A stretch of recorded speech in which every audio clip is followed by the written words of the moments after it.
All right, are you ready, Rach? Born ready. All right, Gaga, you were born this way. That's right. Most of the time, I'm not born ready at all. You know, I feel like we coordinated our outfits, but we didn't coordinate. I'm okay with it. I have one, like the blue and white stripe. Yeah, you're like channeling your throat third eye chakra. I'm channeling my coastal Krystyn grandma vibes. That's what it. Coastal This Krystyn is what grandma. coastal Krystyn grandma vibes is going to be like, but I'm going to have like long white hair. Okay. And yeah, I was going to say say drop the grandma because this no, none of this like is grandma. When I'm like in my 60s. We can talk about your outfit in your 60s when you're 60. Fine. It's going to be way more fabulous than this. I'm not going to give any fucks at all. Because we give so many now. I know. Should we welcome people? I mean, all right, here naturally. We go. Welcome to Two Mystic Mamas. What are we talking about today, Rach? We are kicking off our Chakra Series, and we are starting with the foundation chakra, the root. The root, the spine. The red root.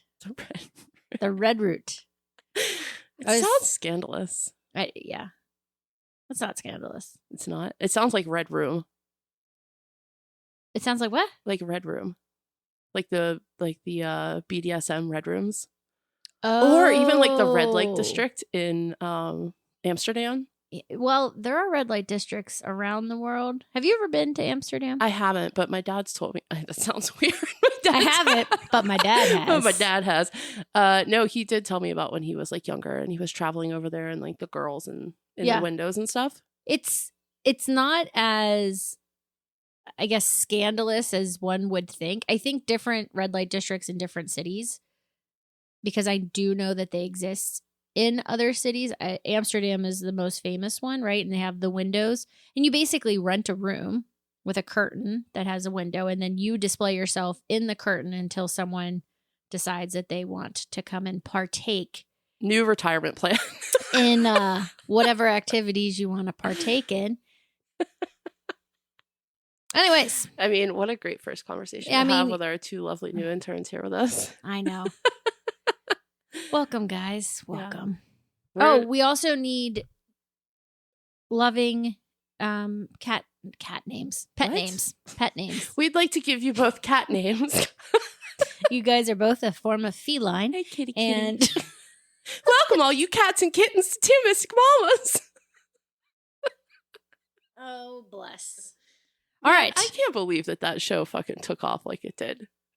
Like, can we have a moment for, what's his, Joe Tiger? No. Oh. What the hell's his name? The Lion King. No. No, not the Tiger. The Tiger King. Fucking Mufasa. Oh my God. Today I have had some interesting one-liners. Wait, we have to talk about the fact. It's Joe something, right? Oh, Joe Magic? No, what? Joe. You're Joe Exotic. There it is. Did you guys watch that?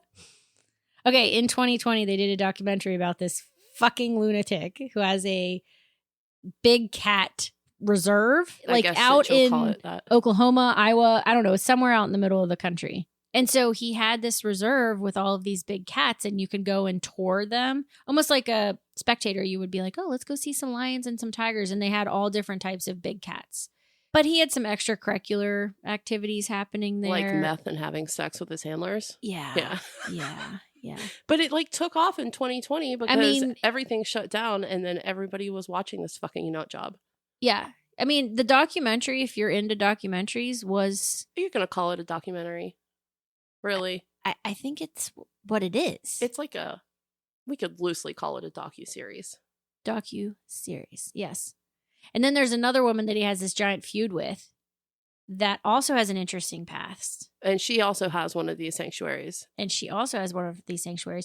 they theorize that she killed her husband and fed him to the cats. He's just been missing forever. Yeah, like not to be found. Because so go watch Magic Joe and Mufasa the Lion Tiger King. Dear Lord. Anyway, so you guys can think about your pet names that you would like to have. Maybe also what pet you would like to be. let's get into the details of the root. Well, maybe we should start and just do a quick overview of the chakra system and then why we're focusing on. Yeah. If you guys do have questions about the chakra system, please go back to Chakras 101. Give it a listen. We kind of go into a little bit of detail about each one and how they affect our bodies and our minds and our spirits.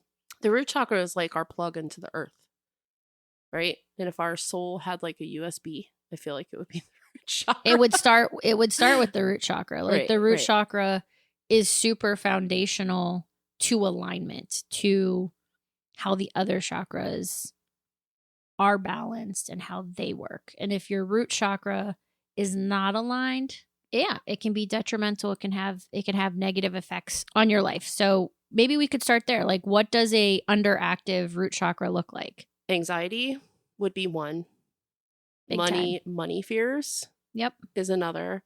Just feeling disconnected from your body. Correct. Completely. Yep. That's a big one. And I think that was the one that was most noticeable for me when I needed to heal my root chakra, was that complete disconnection from my body that I was feeling. Mm-hmm. And it came through trauma and just the art of disassociation, right? Yes. Got very, very, very good at that. Yes. And just feeling unsafe, ungrounded, uneasy. Like, these are all signs that your root chakra is imbalanced. Yep. I think another one, if you have this resonated with me a lot, was poor boundaries. I've come to just love enabling boundaries and also analyzing boundaries and making sure that we have boundaries in place. And this goes back to protection. And I, for a long time, have done a poor job of grounding in and making sure that my root chakra is in alignment, right? You don't want an overbalanced or an underbalanced any chakra. But again, with the root, it's the base of your tailbone. It's your perineum area. I was reading an article that basically associated it to when a fetus is first developing in the womb and how all these things have to come together to form an incredible human being that then is birthed out. That is similar to how important the root chakra is in all ways, shapes, or forms for our lives, because you have to have all of those pieces at play. And it is foundational. So it does encompass our security, our materialistic things that we need in this human experience on earth to survive. So our food, our shelter, our water, it's highly, highly critical. And so it does need to have a lot of attention spent on it on a pretty regular basis. I think also that when you enter motherhood and you have a baby, it absolutely shakes that core, that root chakra. And that's one, I mean, any of our listeners that are moms can probably associate with feeling so off balance. Did you have that feeling like in labor and delivery with your kids? Did you ever have like an uneasy feeling? Not so much in labor and delivery, because like you're in go mode at that point, right? Like, you know, you have a job that you have to do and you know what is at the end of that job. I had fear throughout my pregnancy in different stages of what that would look like. And motherhood is so interesting because it builds on as it happens. So like you get pregnant and then there's this fear of, okay, I have to get to the 10 months. Everyone says 9 months. Fuck that. It's 10 months. 40 fucking weeks. Yeah. Of once you get the baby, then it's like the prize at the end, right? But then there's a new set of fear that develops. It's like, oh my God, now I have to raise this human and I have to keep this human alive.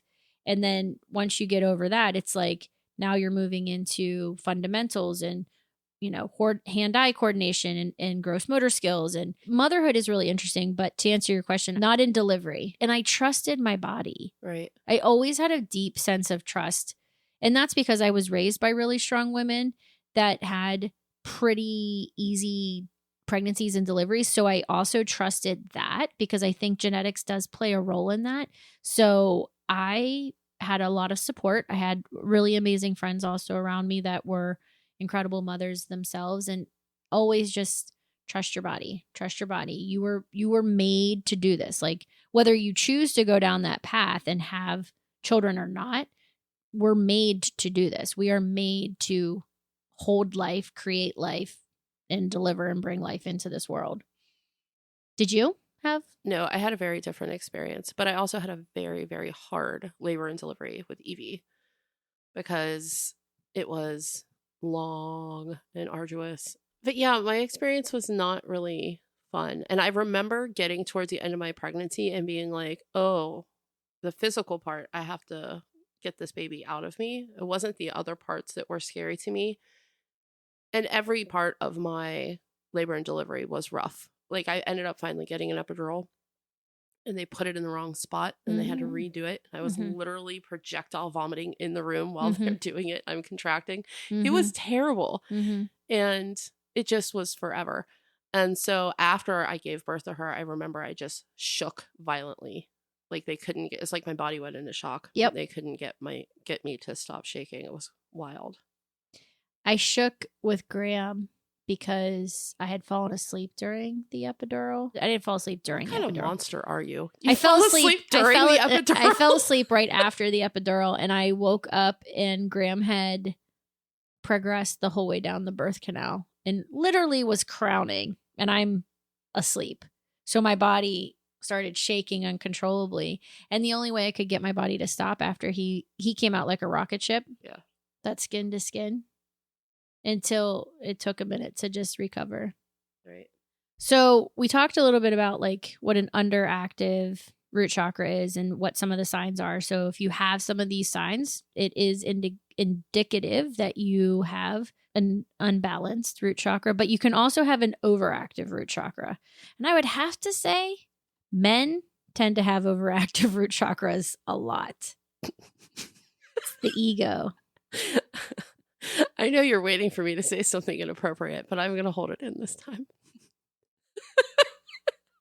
So, greed is a sign of an overactive root chakra.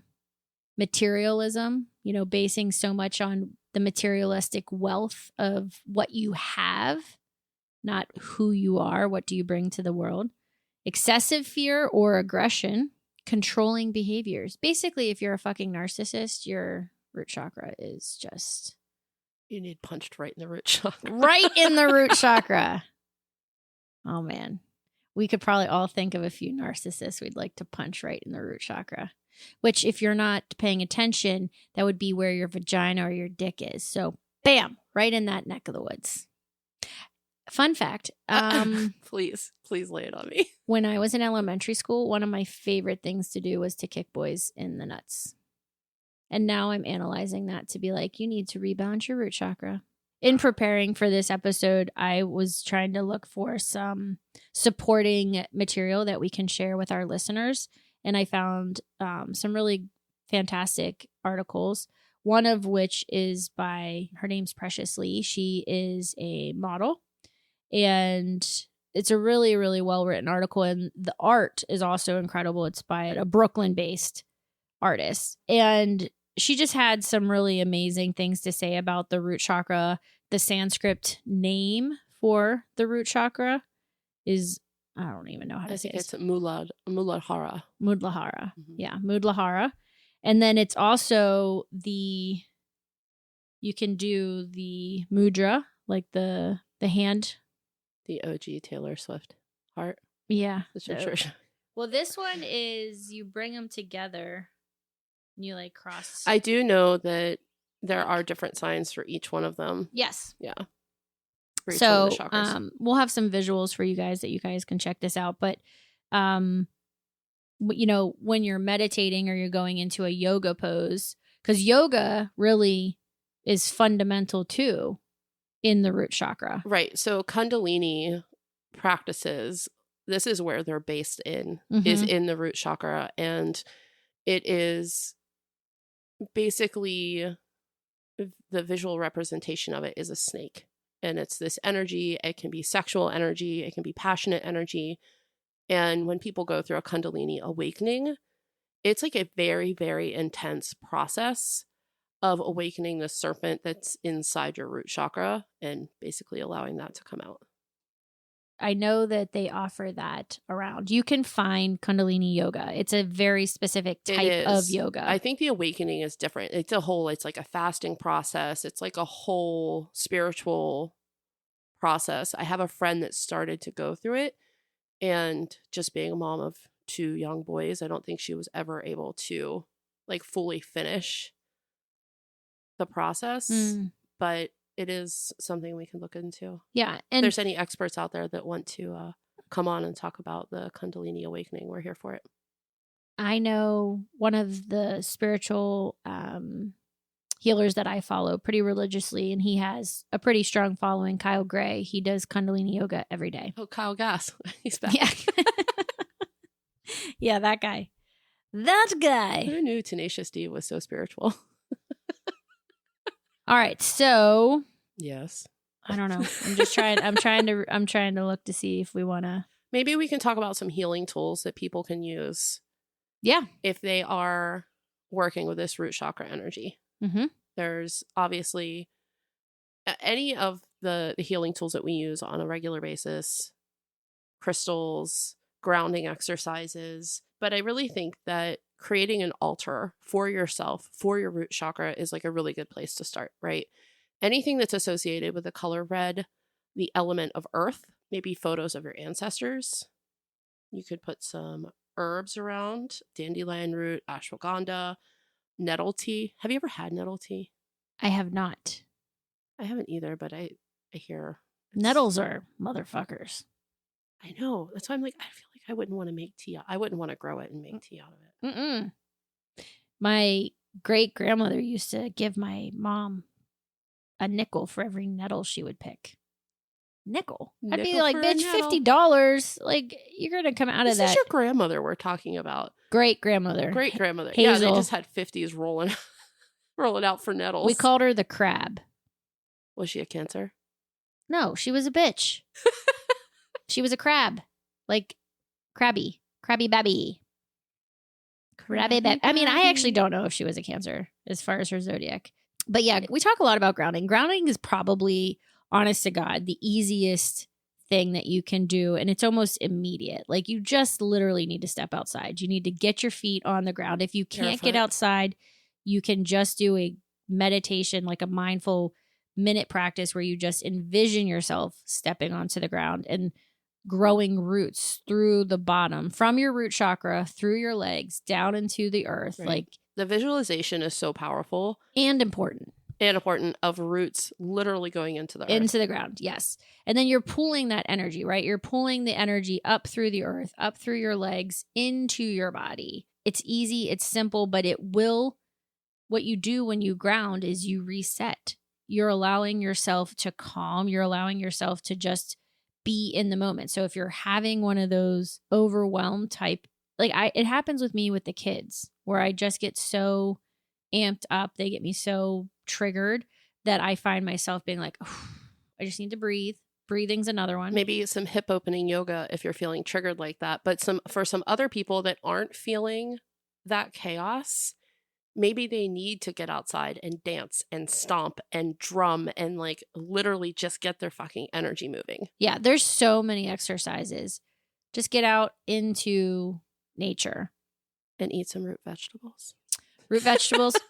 I know, we're trying to keep this like very simple for you guys. Yeah. So the root chakra equals root vegetables. So you can roast them. You can eat them raw. Some of them, not all of them. There's a lot you can do with them. You can make soup.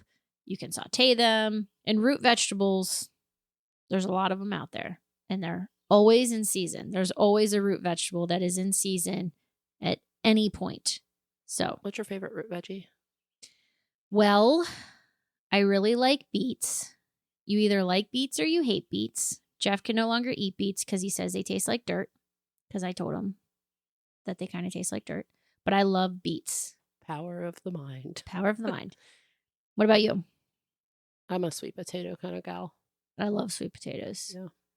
Turnips are also really good. Mm-hmm. Parsnips. Yeah. I got really into eating a lot of root vegetables when I was over in England because they would always prepare them with their roast dinners.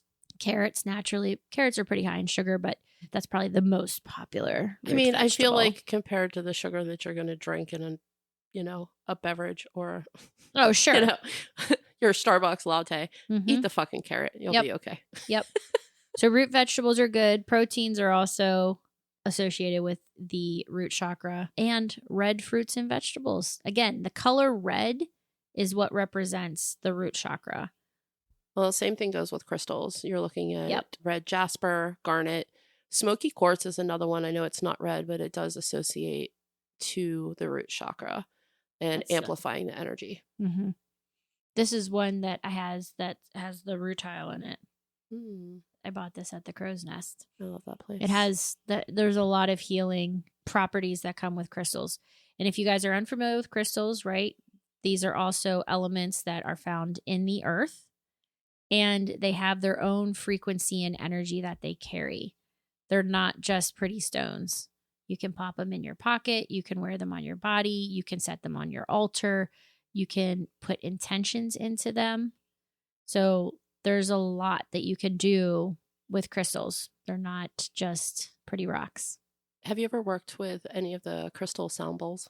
No, I've never done them or touched them. I've seen them on plenty of videos. They're incredible. They are. I'm pretty sure the lower toned sound bowls are related to the root chakra as well. Touching on that, there are frequency hertz that are associated with the root chakra. So if you are on Spotify or Apple, wherever you listen to your music, 396 hertz, which is also known as the solfeggio frequency, is believed to help reduce fear and guilt, facilitating emotional healing.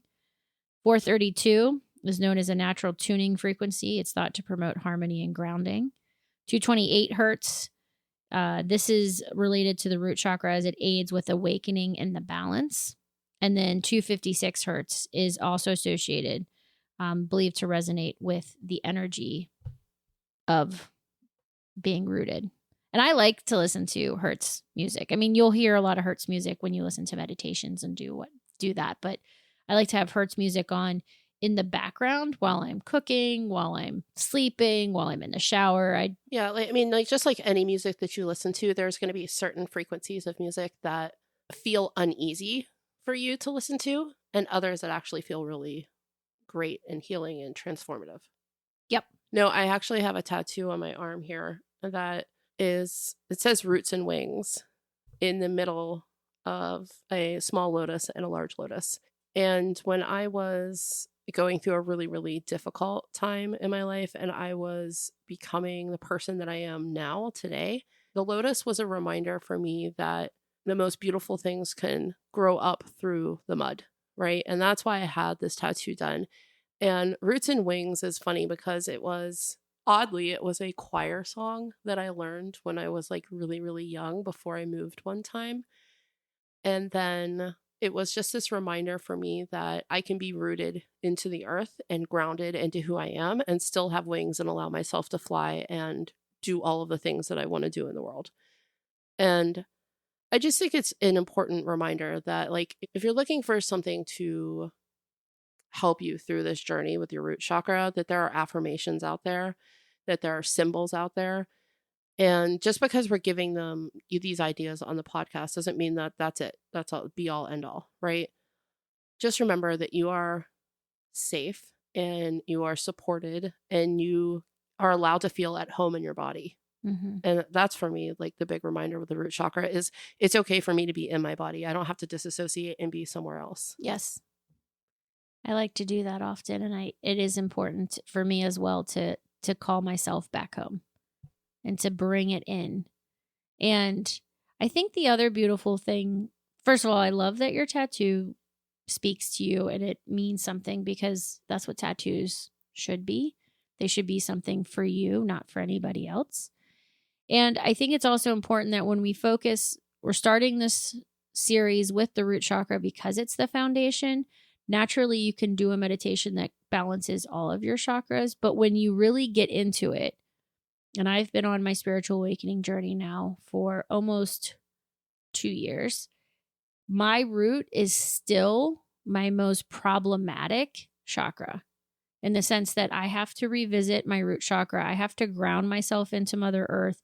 I have to remind myself to stay in my body on a daily basis, because for so long I had disassociated from it. And I didn't know it existed. I didn't know I had to balance it. I didn't know what a chakra was. So I had all this education that I was learning about. And now that I'm this version of myself, and we change versions all the time. We're always leveling up. We're always evolving and going into the next version. Balancing my root is just critical, and unbinding ancestral things that have existed for a long time is really important for me. And so doing, like you were saying, Krystyn, about the mantras and just having those daily awarenesses when I wake up and when I go to bed, having that gratitude. Also, I am safe. I am secure. And when you have a solid balance and a solid foundation, you can build off of that. Right. I mean, think about building a home. If you don't have a solid foundation, at some point, whatever you build on, it will crumble. It will fall to the ground. And there's a lot of metaphors that you can associate with the root chakra and how important it is that you start that foundation with yourself and in yourself. So it's such a beautiful, beautiful chakra. It used to piss me off because I know I had so much trouble with it. But now I see, again, where there's discomfort, it's not a threat. And so that's another good exercise when you start thinking about the energy in your own body. Where do you struggle the most? I struggle the most with my root, my sacral, and my solar plex. Those three are my trouble children, my trouble chakras, but not in a negative sense. They just need the most work. They need the most unbinding. They need the most attention and love. And when I give them that, I am better for it, but it also helps me be a better version of myself. Have you ever done a visualization for your root chakra that you can, imagining opening up from your heart down? I did this practice once when I did the somatic practice with Vanessa, and it really made a difference for me in being able to starting the expansion here and not just rooting down, but feeling my width in every single direction, and then just visualizing what that looked like. And when I got down close to the root chakra, I was literally seeing a jungle of thorns that was protecting this inner child, if you will, right? And it takes a lot of meditation and soul searching, and takes a lot of work. Takes a lot of fucking work and energy to get through that. And the next time I did that practice with her, it was completely different. It felt completely different. I remember you telling that story. Yeah. Oh, during that episode. Yeah, I have not done a meditation like that, but I would definitely be interested in doing that because it's like anything else. You learn something new all the time. We are capable of growth every single day. And I've stopped being afraid of exploring my root. And naturally, I've always felt more aligned and connected to my higher chakras. Oh yeah, I could live up in that crown chakra all day long. But with the work that I'm doing and the work we're doing, being in our root is really fucking critical. And being healthy in our root is going to be able to platform us and the podcast and our work outside the podcast into the collective. So yeah, I think we should give our listeners a little challenge. Okay. So I think that a really good basic way to start working on the root chakra is, to your point, get outside 5 days in a row and walk barefoot. It doesn't have to be long. It can be 5 minutes. Just walk barefoot. I don't care if it's raining. I don't care if it's squishy. I don't care if it's muddy. Just get out there and do it. You're going to feel something. I don't care if you're even on concrete. If you live in the city, just get outside. Just make sure it's clean. Also, while you're doing that exercise, be present with nature. So tune out all of the outside influences and focus on listening to the trees, focus on listening to the birds, focus on how the leaves move, how the animals move. Just focus on the energy.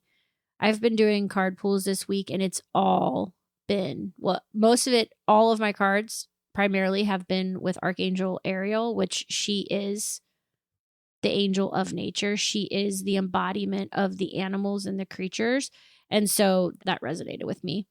And just the magic that exists in nature when you're present and you actually take the time to observe, you will be fascinated at what you see and what comes, because they can feel that. Right. You know? And I dare you to go hug a tree or two and tell them that you're grateful for their shade and their protection and everything, that the energy that they bring to your yard. Plant some flowers. Surround yourself with rainbows. Also, journal prompts. There can be some really great journal prompts that you can ask yourself. And so some of them would be, what makes me feel safe and grounded? And this is a loaded question, right? So you don't want to just cover the basis. You want to really kind of dig into some of this. Like, what makes you feel safe and grounded? Is it your home? What is specifically in your home? Is it a bed? Is it a chair? Is it a book? Is it an area? What about that area?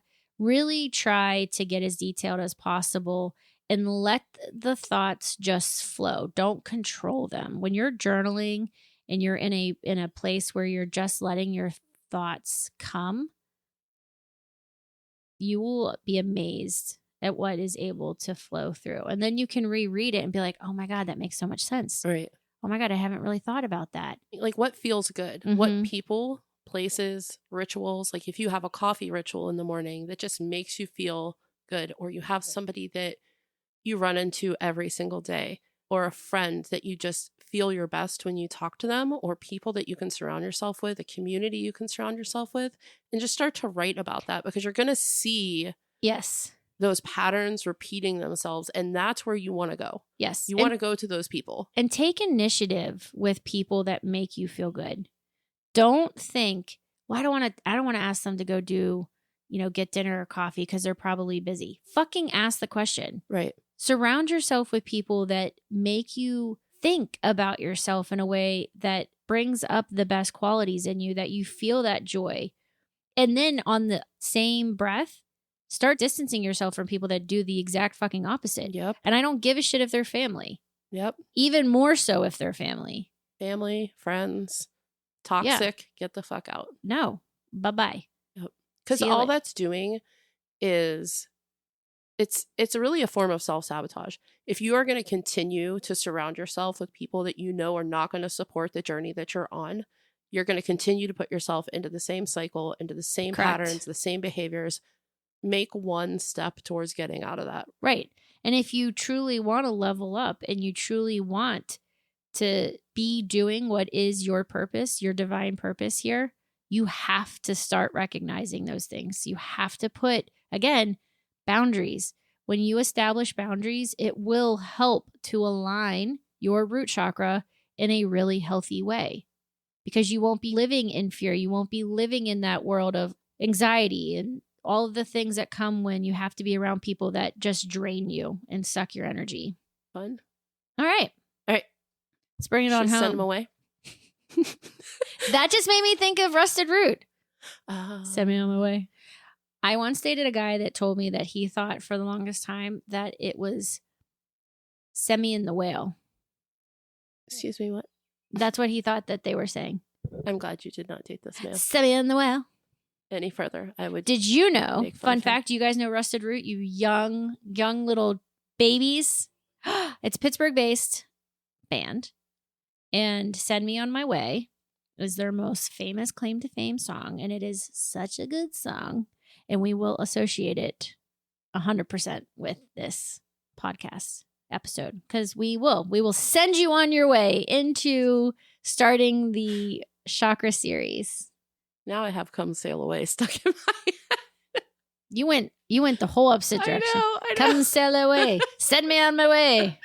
Well, that's also a really great song. Name that band. I can't. Sticks. Oh, I can. My husband and I Krystyn and Charlie have been privy to it. We like to play a music trivia game with each other. So I have a lot of stored knowledge in my brain. I just teach it. I don't actually remember all the artists. It's so terrible. Sorry. It's not so terrible. But... It is. I only have capacity to hold so much up there. So we've given you exercise. We've given you tips. We've given you a deep dive into what the shoot of the shoot the shot, Greg. What the root chakra is all about. So it is now your job to go off and do some shit. Do the work. May the odds be ever in your favor. It's a hard one. The root chakra is a hard one. It is. I wish you well. and you guys will have at least 6 weeks before we bring out the next one. So you got plenty of time. Eat some damn root vegetables and meditate. You'll be fine. Do all the things all at once. No, just kidding. Don't do it. But do start the journey of exploring your root chakra and taking space for yourself and loving on yourself, because it is important, my friends. All right. Until next time. We'll see you later. All right. Bye-bye. Cha-bye. Cha-bye. It's like Chobani. I was going to say ciao. Bye. Cha-bye. Chai-bye. Cheerio. Ooh, chai. Ooh, yeah. Chai. I would love a chai. All right. Bye. Bye. Bye.